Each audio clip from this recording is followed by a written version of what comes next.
Welcome to the Healthy Gut Podcast, the place where you can learn how to achieve a happy, healthy gut with your host, Rebecca Coombs.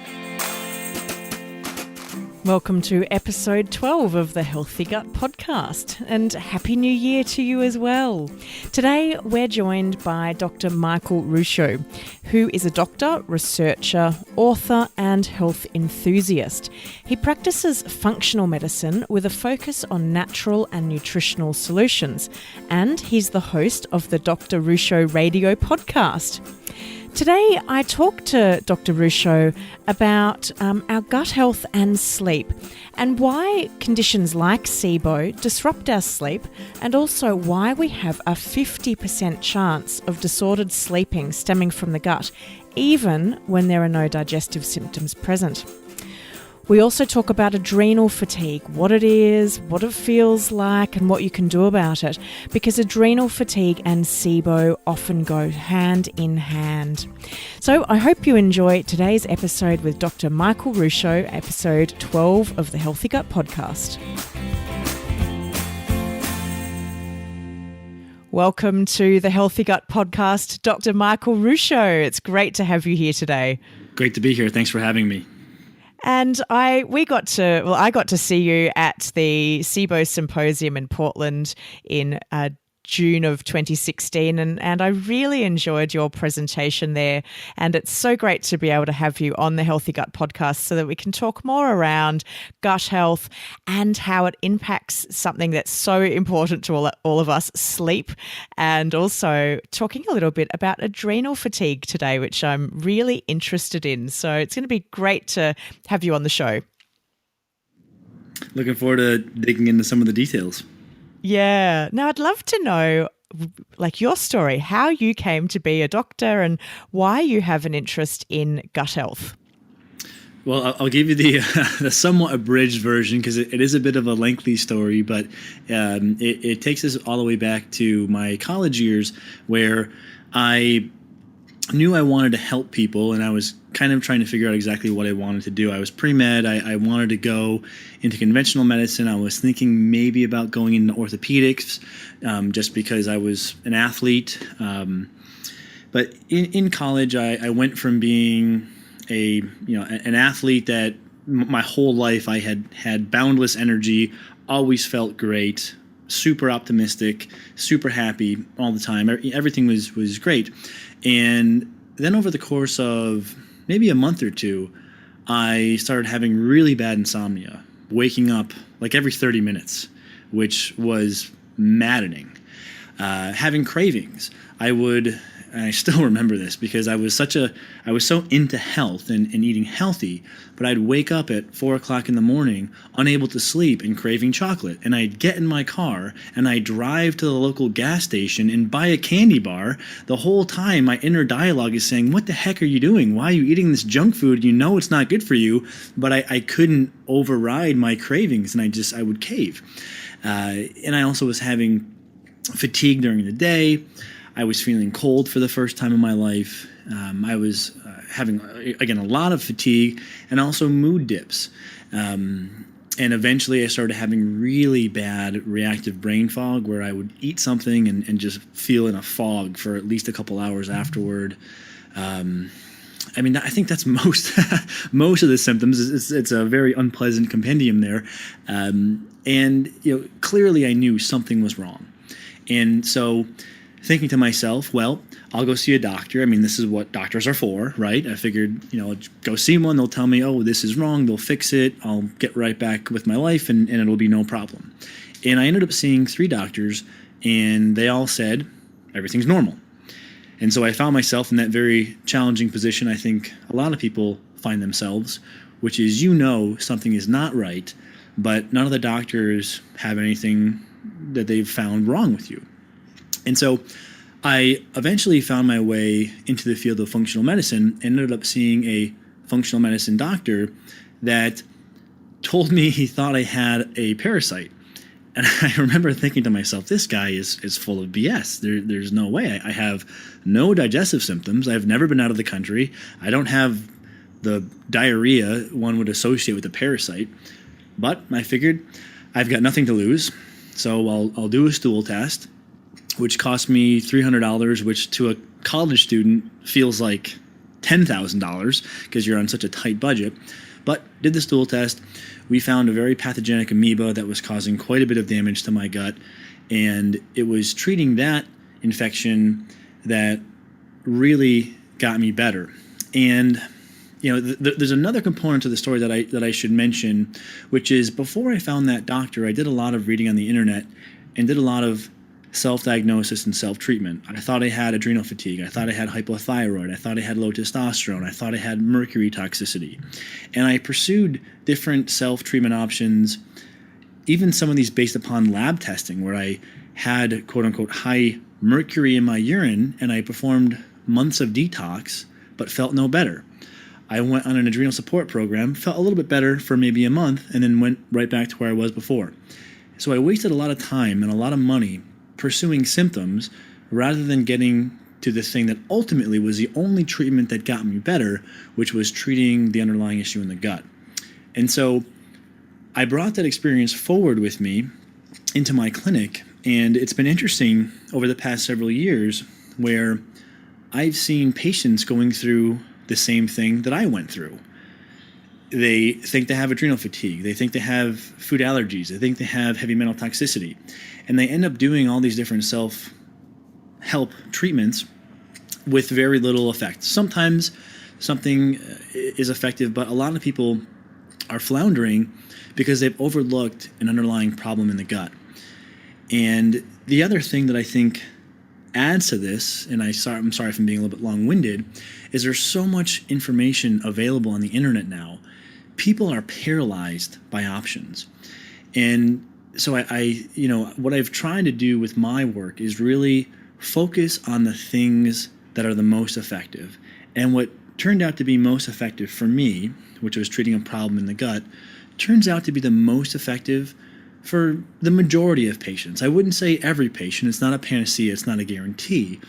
But certainly, if you're floundering with what to do and all these different options, starting off with a very good evaluation of your digestive health before you do anything else is a very safe play and a good way to proceed. And so that's what I'm doing now, in addition to performing some clinical research and writing a book, trying to better this field of functional medicine to make the treatments more efficient and more cost-effective for patients. Yeah, and I think that's really good advice to people who are listening to the podcast today, that quite often we can be very focused on perhaps the output rather than what the underlying cause is. And starting at the core root of, something so important to our health as the digestive system can often be quite fruitful. And I for myself as well, once I started to deal with my digestive health issues, a whole myriad of other conditions improved, conditions which I had been told I would just suffer forever. They were, either it was a genetic condition that had switched on, or a reproductive disorder like endometriosis.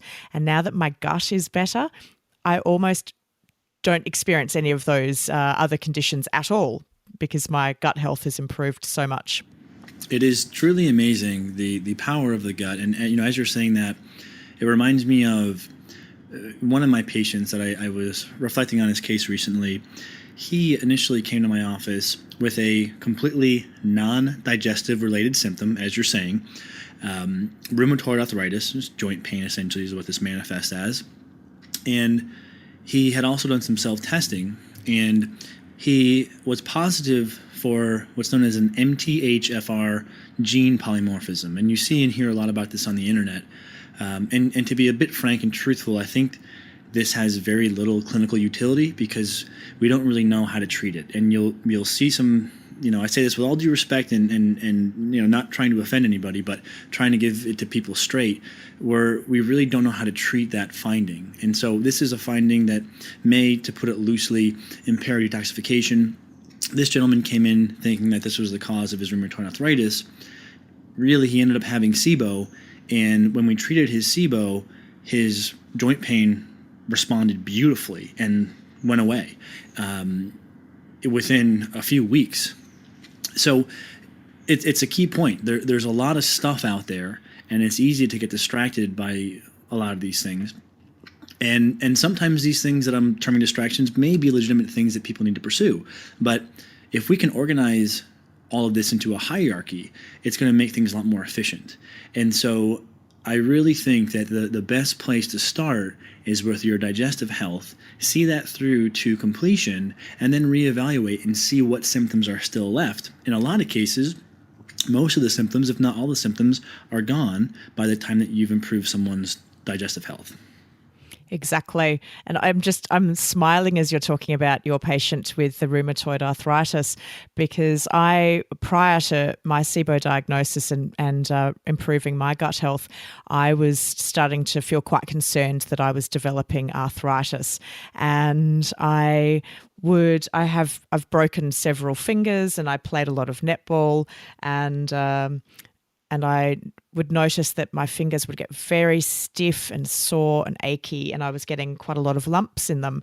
But since my SIBO has been treated and I have been able to get rid of SIBO, and I've worked on healing my leaky gut, I don't have that. I don't have it at all. It's not even like it's just been diminished. I just don't have it. And I would never have connected the pains and aches in my fingers and joints to my gut.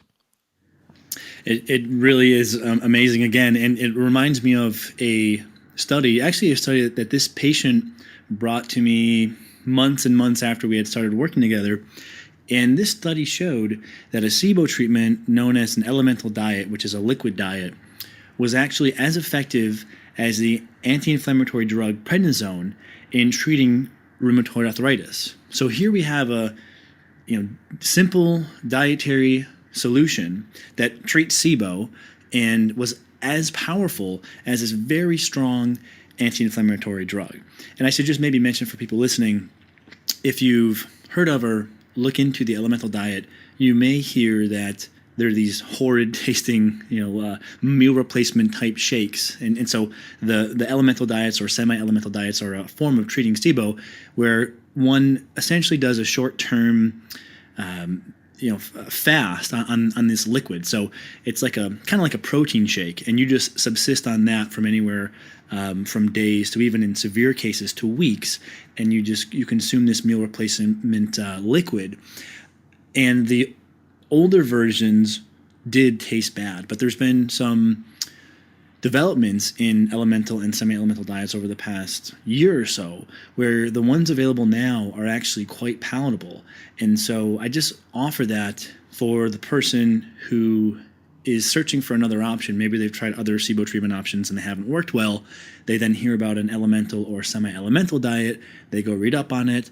They see all these people commenting that I couldn't keep it down. It tasted terrible. It made me nauseous. True, but this is for some of the older versions. Again, there's been some newer versions that are now available that are quite palatable.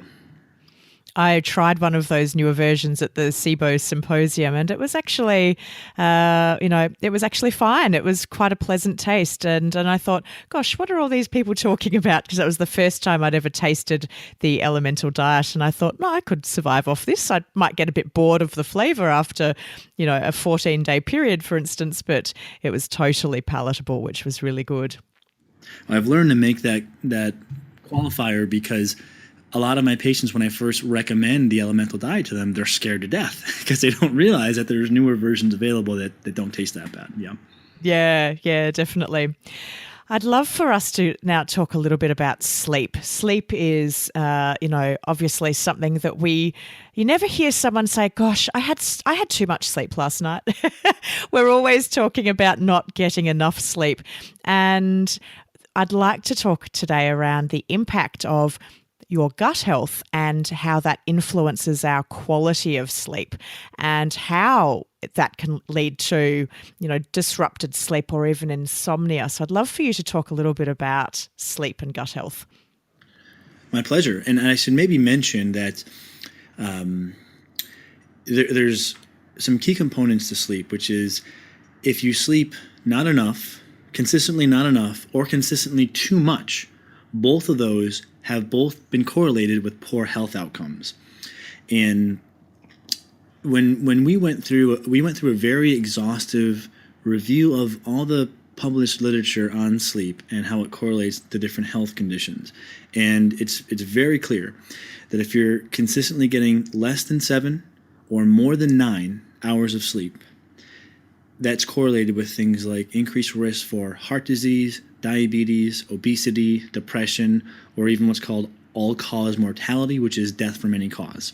So it's not just that not enough sleep is a problem. Too much sleep can also be a problem. And this was surprising to me when I came across this, but I think the reason, this is me speculating now, but I think the reason why consistently getting more than 9 hours of sleep has been shown to be a problem is those are probably people who are sick, are not sleeping well, and therefore have to sleep longer hours to try to get the same amount of sleep. And it's the fact that they're having a longer sleep but a poor quality that probably is why they have a decreased overall health. So I guess let me pause there for a second in case you have any questions on that specifically. I'm fascinated about that point that too much sleep can also be detrimental.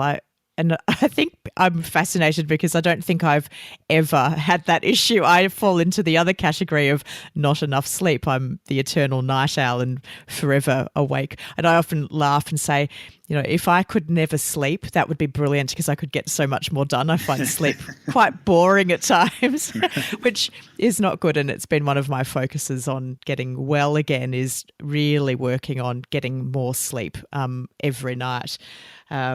But I am so interested by that, and I'm sure the listeners will be as well.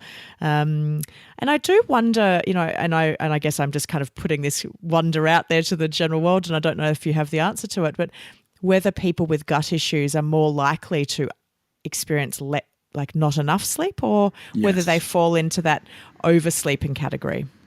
Well, both, and so let's define some parameters for healthy sleep. The duration is important, meaning how many hours. We just covered that, 7 to 9. That's the duration that one should be shooting for. The intensity of sleep is also important because if you're waking up every 45 minutes, then that's poor sleep intensity. And then the rhythm or the timing of sleep is also important. For example, night shift workers have been shown to have an increased risk of death from any cause and other metabolic conditions like diabetes, obesity, and what have you. So it's not just the duration of 7 to 9 hours, but it's also how soundly you sleep or the intensity, and it's also the rhythm of your sleep. And it's important to try to have your day-night or your sleep-wake cycles oscillate with the day-night rhythm, meaning you should be sleeping at nighttime and you should be awake during the day. So all three of these components are important, but to your question, yes, people that have, and this has been published in the medical literature, well documented, that people that have gastrointestinal conditions, especially gastrointestinal inflammation, have been shown to have things like insomnia. And that might manifest as a hard time falling asleep, a hard time staying asleep, or both. And that's exactly what I had. And what was paradoxical to me was that it wasn't like I was waking up and grabbing my abdomen in pain, right? That would be very obvious. I had no digestive symptoms, yet my insomnia was hellacious. And the reason for this is because you can have inflammation in the gut that doesn't necessarily cause you to wince in pain, but it's enough to cause an internal pain response that inhibits your ability to sleep well. And so yes, one of the more common symptoms that I see improve when we improve someone's gut health is their ability to fall and to stay asleep. That's very interesting. And I'm thinking back to my gut and the impact that it used to have on my sleep. And the most common thing that I experienced was if I had eaten something for dinner and it had left me feeling particularly bloated or gassy, and I had very visible bloating, I looked pregnant, I just could not get a good night's sleep. I just felt, internally I felt like everything was all over the place. And I would notice that on those nights particularly, I would sleep really poorly with a lot of awake periods during the night, a lot of restlessness, inability to fall into, I guess, a solid or a deep sleep, often up and down to the toilet a lot. And that's really improved for me. I sleep soundly through the night as a general rule now, which is good. What's the process for for it to actually lead to poor sleep? Well, I don't know if there's one pathway, and if we definitively can even say it's one pathway compared to another, but there are some things that are certainly very probable in being a cause of the poor sleep associated with digestive inflammation or imbalances or what have you. Probably the most fundamental is how this causes the body to be in a chronic stress response, right? And there's many different terms that can be used in this regard, but just to put it simply, when you have inflammation or leaky gut or SIBO, all these things kind of manifest together. So I think it's important for the listeners not to get overly wrapped up in the diagnosis of what mechanistically is happening. But when you have problems in the gut, to put it simply, this creates stress in your body. And when your body's under too much stress, it throws off your stress hormone rhythm. And the stress hormone rhythm is such that we should have more stress hormones released during the day and then little stress hormones released at night. But if you were to think about, perhaps you had a period of your life where you were under intense stress. Let's say you were going through a breakup, or you got fired from your job, or there was some other emotional trauma. If we think back, most of us can probably remember a time where we were under immense physiological or psychological emotional stress, and we probably noticed we weren't sleeping well. This is because stress can throw off your stress hormones and impede your ability to sleep well at night. And typically what this can look like is an alteration of what's known as the HPA axis, which again I think is getting far too mechanistic than what's practical. But this is the axis between your brain and essentially your adrenal glands. And this can cause someone to have elevated levels of stress hormones at night. So it can be that you have too much, for example, adrenaline in your system at 2 o'clock in the morning than you should. And when you have a lot of adrenaline in your system, it wakes you up. And this is why some people feel like they have this racing mind at night. They wake up at 2 o'clock in the morning and they're thinking about all the stuff that they have to do the next day. And they can't shut their mind off. And it's really the hormones that are driving that. Now, you can test the hormones, but again, that doesn't tell you how to fix the problem, which is why I like the kind of gut first philosophy that I've been crafting throughout this call, which is focus on the gut, and then the things that happen secondary to the gut can get better. But back to your question, and to answer it more directly, one of the primary mechanisms, or probably the primary mechanism, is how the chronic stress and or inflammation that's caused by a gut problem can throw off your stress hormones, and then that interferes with your ability to sleep.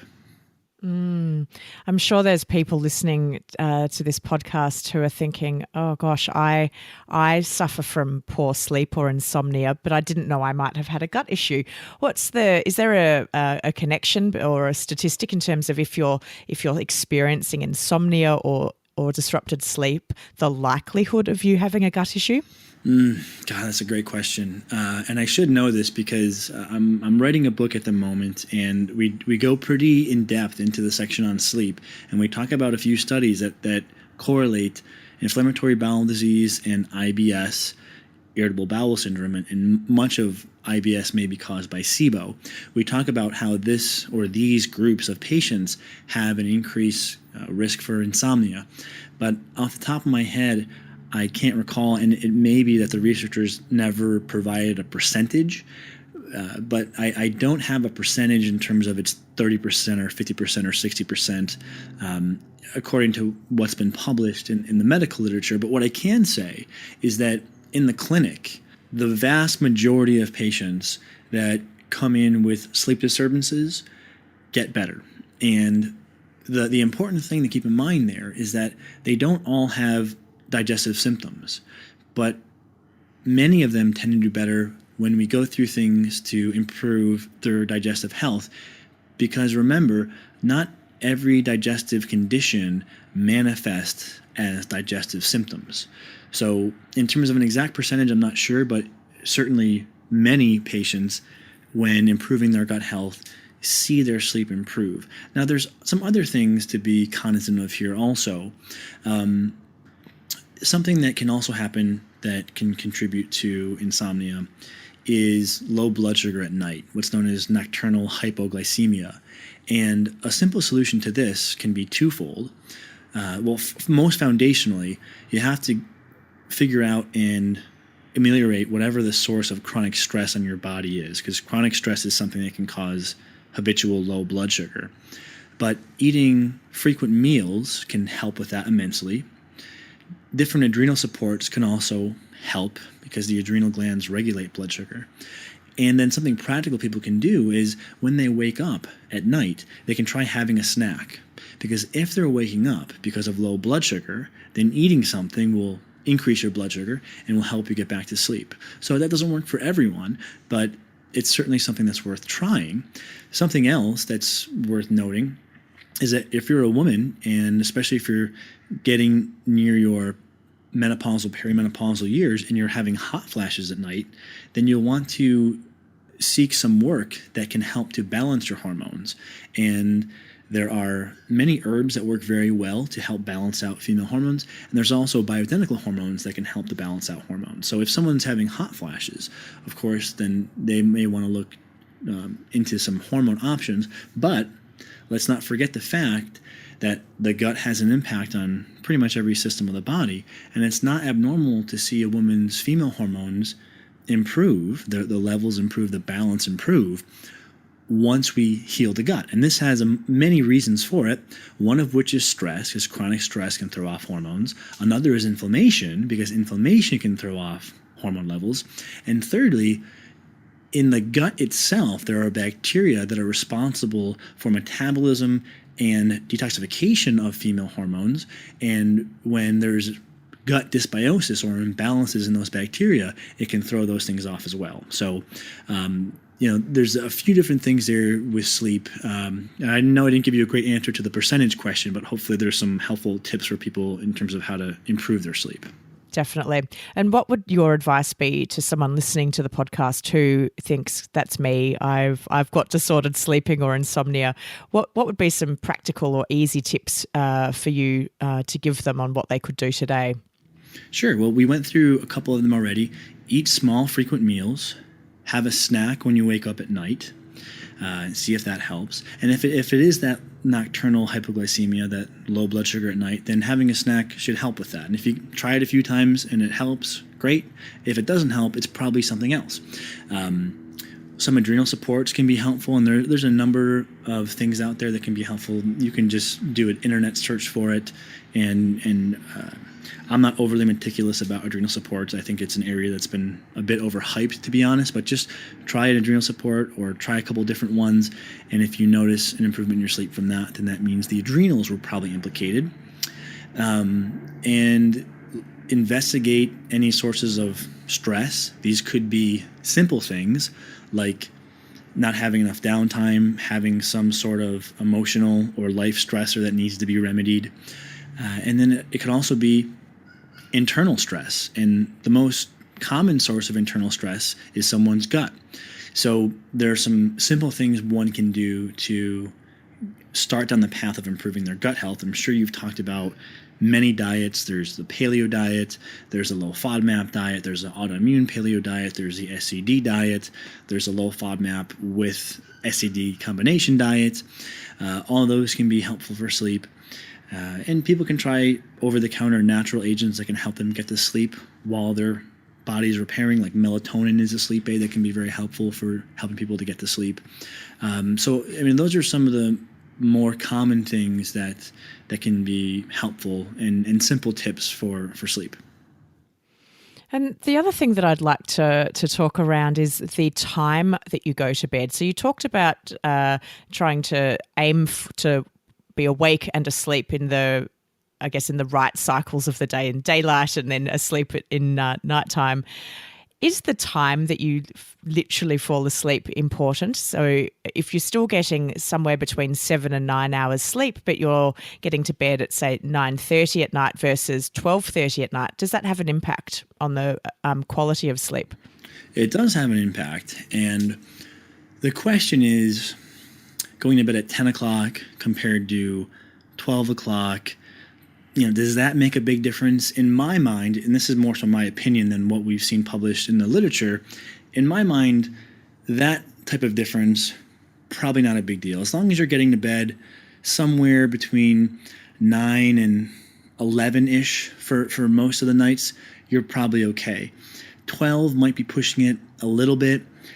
Is it going to have a huge impact on your health? In my opinion, probably not. But if you're going to bed at 4, 5, 6 o'clock in the morning or later, then that's when we're getting into a problem where your sleep rhythm is going to be pretty different from the day-night rhythm. And that's really what becomes a problem. And a lot of this comes down to the fact that light stimulates things in our brain and hormones in our brain that are important for repair. And so we think the main mechanism for which why not sleeping at night and being awake during the day is problematic is that you need that exposure to light during the day to tell your body to go into day mode, and you need the darkness at night to tell your body to go into night and repair mode. And when you're awake during night and asleep during the day, you don't get that opportunity, and it throws off these hormones in your brain and throughout the rest of your body. And this is likely why we see, for example, some literature showing that night shift workers have an increased risk of breast cancer, probably because of the cascade of events that ensues when you don't honor that rhythm. So I would try to get to bed between 9 and 11. You have a little bit of leeway from there, and you're probably going to be okay. But if you're someone who's working a shift, like a night shift, then I would say it would behoove you to try to change that as soon as you can to a more reasonable shift, so as to not be awake at night and sleeping during the day. Interesting. Another thing that you've touched on a few times is adrenal fatigue. And, I read things about adrenal fatigue. I see blog posts and, things on social media all the time, it seems. I feel like adrenal fatigue has become the new kind of hot topic to talk about. I'd really like us to talk about what it actually is and, what are the symptoms and obviously its relation to the gut. Sure, and I'll probably have a different position on this than a lot of what people will read on the internet, but I think adrenal fatigue is one of the more popular issues that you hear about out there in online healthcare land, but probably one of the more useless topics, because the adrenal glands never malfunction unless something causes that malfunction. So it's truly one of the most primary symptoms that people chase down, but it's never really the cause of anything. And the adrenal glands, more specifically, are two hormonal glands that are located on top of your kidneys. And they produce a number of hormones like cortisol, a stress hormone, adrenaline. They produce pregnenolone and DHEA and estrogen and testosterone and aldosterone, which regulates blood pressure amongst other, or sodium retention amongst other things.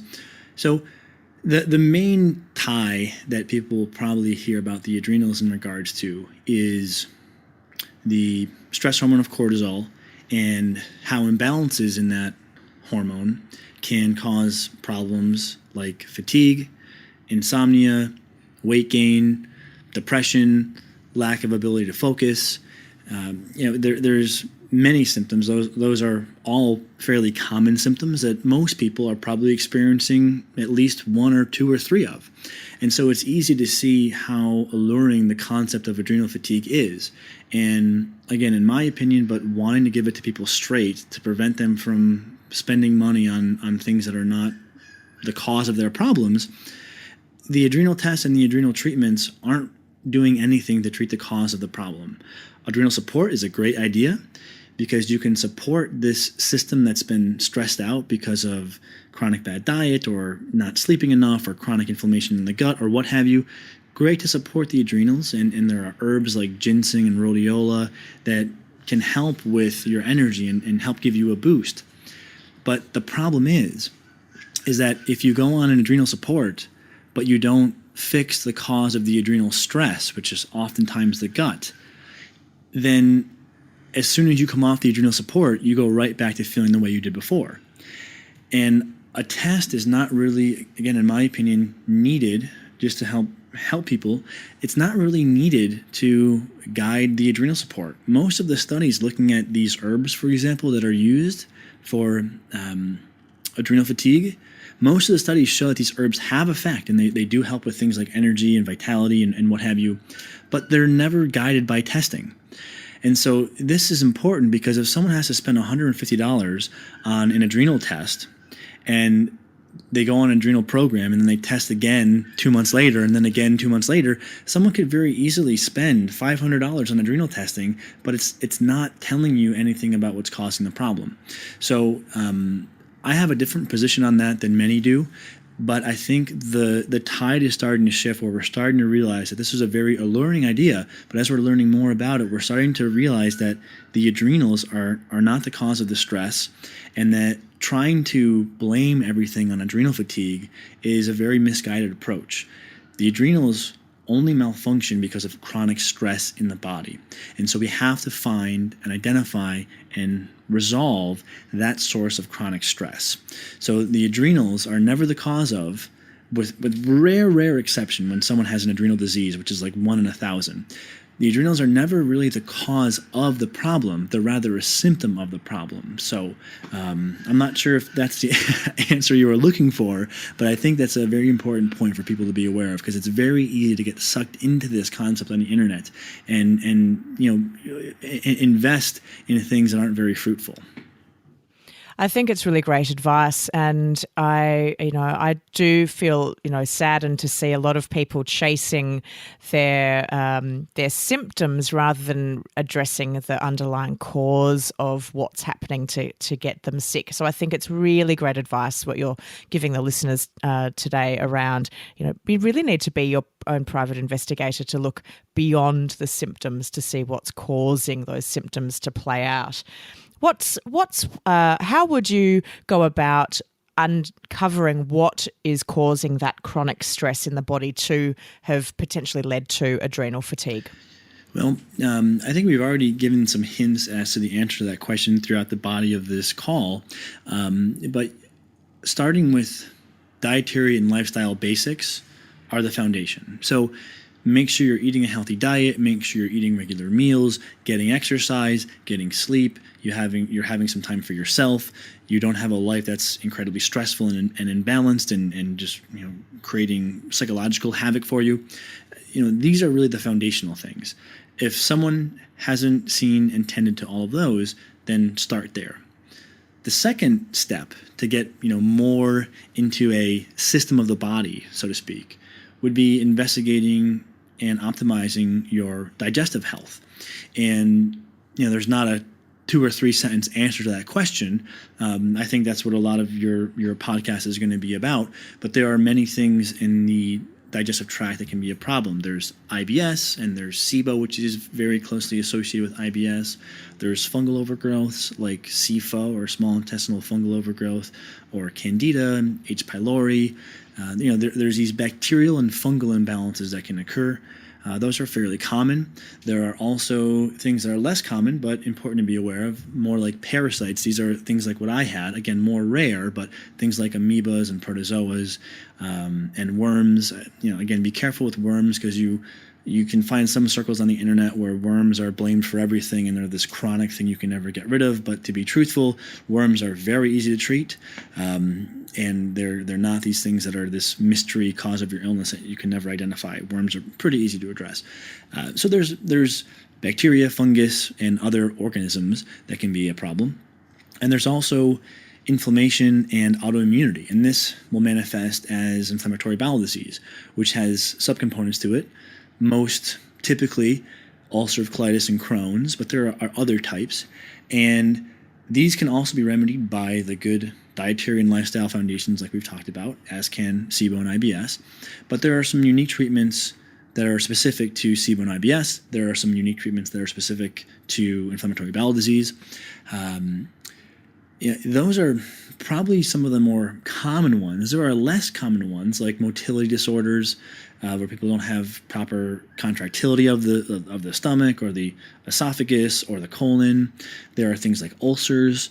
There are deficiencies in things like hydrochloric acid and enzymes that are important to account for.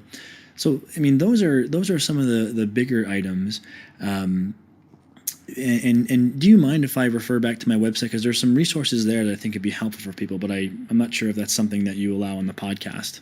Nope, that's absolutely fine. I'm happy to do that. Okay, so there's a lot of information on these different disorders on my website, and people can use the search box there, and they can search for different terms. But one of the things there that will be coming, hopefully in March, is my book that will take all this stuff and we organize it into a series of steps that are personalized. And this I think is the real important part of the whole health action plan, because you can go and find protocols all over the internet, but the thing that is important to determine success or failure is the right person using the right protocol at the right time and in the right sequence. And that's what I've worked very hard with putting together the book. And the sequence of personalized action steps in the book is it takes all this stuff, like, should I be low FODMAP? Should I be gluten-free? Should I be paleo? Should I be using probiotics? Should I not be using probiotics? Should I be treating for SIBO? Should I not be treating for SIBO? Do I need hydrochloric acid? Do I not need it? Might I have an ulcer? Might I not have an ulcer? Might I have inflammatory bowel disease? Might I not? Should I try an elemental diet? Should I try fasting? Should I try adrenal support? Should I try vitamin D? Right? There's so many things. And you have to have a method for working through these. If you don't, you end up doing what I did and what most of my patients have done, or I shouldn't say most, but many of my patients have done before they come to see me, which is just trying whatever it is you're learning about at the time, right? You're learning about adrenals because you're reading up on it, and so you try an adrenal program, and then you go learn about the FODMAP diet, and so you try that. But there's no overarching process guiding it, and I think that's really the difference between knowledge and wisdom. You can get knowledge on Google in seconds. You can look up a protocol and try it. But wisdom is when you've been using protocols for years and years and years, and you've come to understand the best way to apply those protocols. I'm very hopeful that the book will help people, and I hope that doesn't sound too self-promotional, but what I've learned is that people really need a way of applying these 1,001 things they could potentially do. And you can't really do that justice in an interview, because you have to be able to personalize a recommendation. And what I mean by that is some people may only need to take 2 steps in this process and then they feel great, so they're done.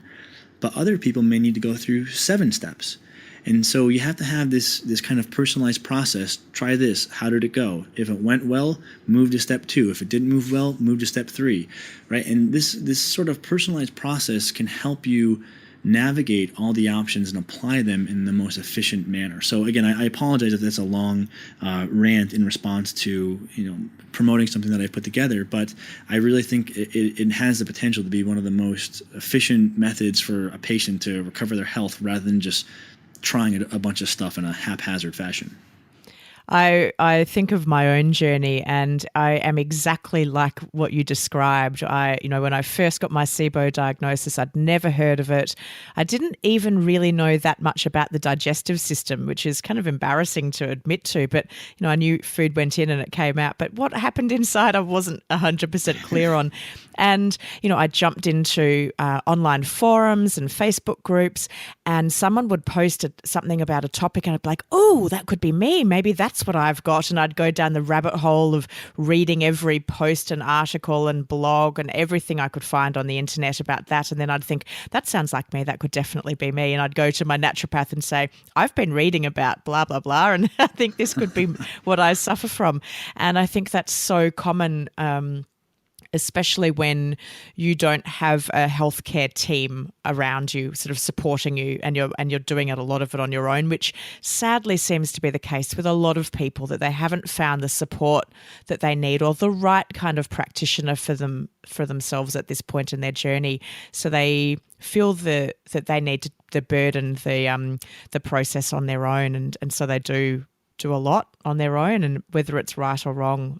So I think that that your book sounds like a fantastic resource for people as they're going through their journey. And hopefully it will answer a lot of questions that people have around what should I do next. Well, thank you. And yes, that's exactly my goal with the book. It was not to be some very interesting read that gave you a lot of cool facts, but never gave you a plan. We cover a lot about the book, and we learn a lot about the gut, and different treatments for the gut, and the history of the gut, and how the modern environment's throwing off your gut, and all these things that are very important part of understanding it. But then the last section of the book, again, it takes all this stuff and it says, okay, well, what do we do, right? And so that's the thing I think people are struggling with. There's no shortage of information out there. And that's what's great about the modern information age. We have so much information at our fingertips, but we have to know how to apply it. I often think of it like a financial advisor. You could have a financial advisor that's read every book out there, but unless they've spent time actually advising people or investing their own money and actually doing it, they're not going to be able to get a really good result.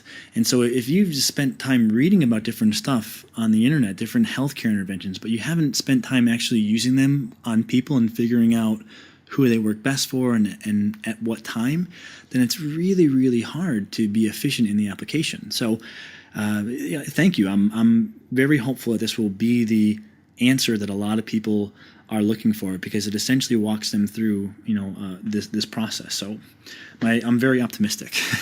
Yeah, I look forward to reading it. And in terms of the adrenals, what are the sort of other common issues that you find that people have? Is there a common link between, say, issues with your adrenals? Obviously, gut health is a big one, and chronic stress. But what about with a connection with the thyroid as well? Mm-hmm. There is a very interesting and multifaceted adrenal thyroid connection, and they both have to be in balance for the system to work correctly, right? You can't have adrenal levels that are high or low and expect your thyroid to function properly, and you can't have thyroid levels that are high or low and expect your adrenals to function properly. So like anything else in biology, the key is balance, right? And so the adrenals, when high or low, can throw off the conversion of thyroid hormone and the actual production of thyroid hormone. And then thyroid hormone actually sensitizes some of the receptors to adrenal hormones. So there's this very intimate relationship between the two. To give people some more practical answers in terms of what you can do, here's a few common things that happen. If people have adrenal fatigue, and I really don't like that term, because what it really means is the body's been under prolonged stress and they're not able to produce an adequate amount of these hormones because of it. But I'll use the term for simplicity's sake. If someone has adrenal fatigue and then they go on a thyroid hormone, that can actually make their adrenal fatigue worse. And what you'll see here is people who go on a thyroid hormone, they feel no difference or they even feel worse. And here's how this works. So if you have adrenal fatigue, you already don't have enough adrenal hormones in your system.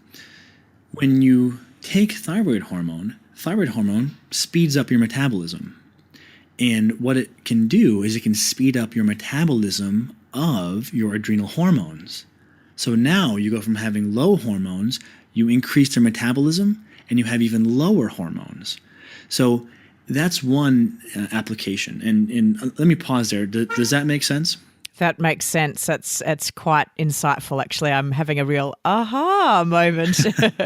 And now the converse can also be true, which is if someone is hypothyroid, they don't know it, they may go on every adrenal support known to man and still not really feel any better because it's actually the hypothyroid that's driving their problem.